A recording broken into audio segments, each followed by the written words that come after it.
Hey, what's going on, guys, and welcome to this episode. Today we're going to have 5 tips for the beginner bow hunter. There's a lot of do's and there's a lot of do nots. There's a lot of things that I've seen shooting with people. It just makes me cringe every time. So we'll start it off. Tip number 1. Always, on every bow that you have, figure out what anchor system is comfortable for you. This is what I run here, is a kisser button. This kisser button sits right in the corner of my mouth every time I draw, okay?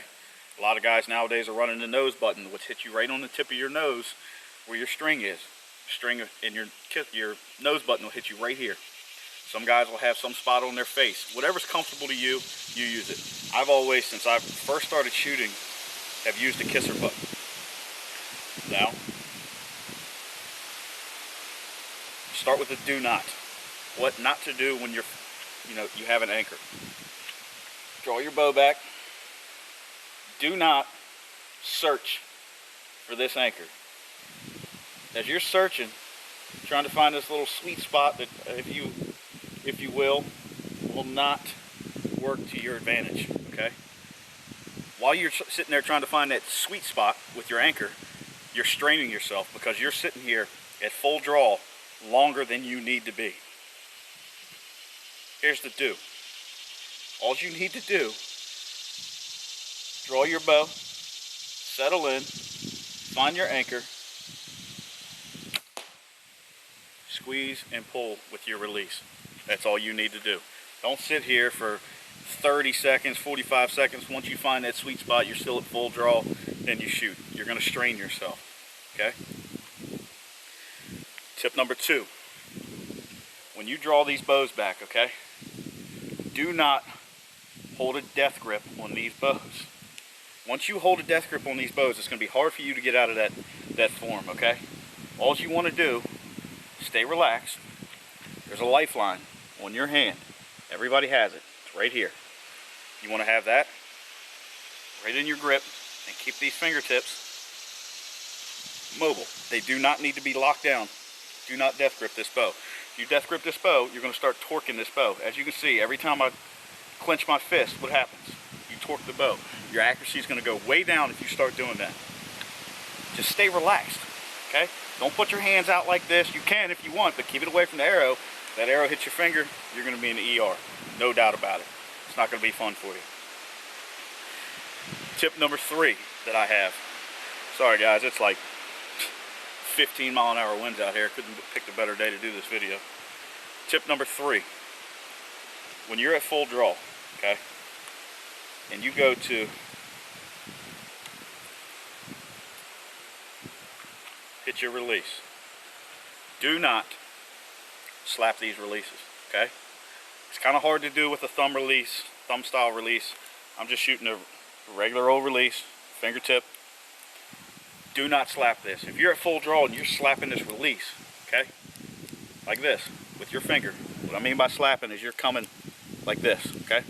Do not do that. Once you do that, you're going to start slapping, you're going to start jolting all over the place, and as your arrow is not going to go where you're aiming. It's going to jump all over the target. It's a simple way. It's super simple, guys.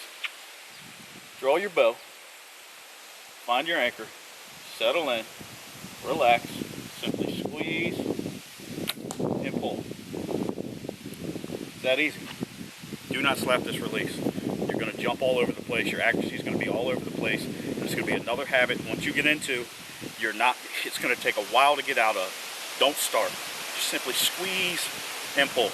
That's all you have to do. Tip number 4. Shoot the correct grain arrow. Okay? Your charts and your manufacturers have charts on their websites, okay? You need to know the length of your arrow from the throat of your nock to the tip of your arrow. Of course, the tip without your broadhead, okay? From the throat to the tip. Find out what your draw weight is, scroll down on their chart, go across, and it's going to tell you right then and there of what spine arrow you need to shoot, okay? The spinage of your arrow, if you're not shooting the correct one, your accuracy is not going to be as good as it is if you shoot the correct spine. Always shoot the correct spine arrow. It's not going to be drastic. I mean, you're not going to be aiming here and shooting here. It's just going to be a little bit of a difference, but shoot the correct spine arrow. Tip 5, this is the last one that I have. I'm sure there's a lot more tips that we can think of. This is just what I thought of just now, okay? Tip number 5, always practice with what you're going to be hunting with. If you're going to be hunting out of a tree stand, take some shots out of the tree stand and see where you're at. If you're going to be hunting out of a ground blind, it doesn't take but 5 or 10 minutes to shoot out of that ground blind to see where you're going to be comfortable, how you're shooting. Do not just go pop something up. I actually did it by mistake a few years ago. My cousin and I were hunting turkeys, and he had a Primos double bull, is what I think it was. Something along those lines. I can't remember, honestly, but I was at full draw. The turkey, he was probably 10 yards out, 8-10 yards away, okay? Everything looked clear to me. I'm at full draw. I'm getting ready to shoot this turkey, and my cousin is saying, you need to go up, you need to go up. Your arrow is going to hit the side of where the windows, because the windows in those were shaped like this, like it was diagonal, okay? If he wasn't there and I didn't practice out of this, okay, I would have never shot that turkey. I would have hit the side of the blind. Practice out of what you're going to be hunting with, guys. If you're going to be hunting with layers, huge layers, and it's cold outside, shoot a couple reps before you go out the day before, or if you're hunting in the evening that day, you know, just take a couple reps. It'll be a bad feeling when you're up in a tree or in a ground blind and you're at full draw on a 140, 160 inch whitetail, and you find out your equipment is essentially failing you because you didn't practice with it. Take these tips into consideration, guys. There's probably a lot more. We could probably go on for days with tips. These are just the top 5 that I can think of right now.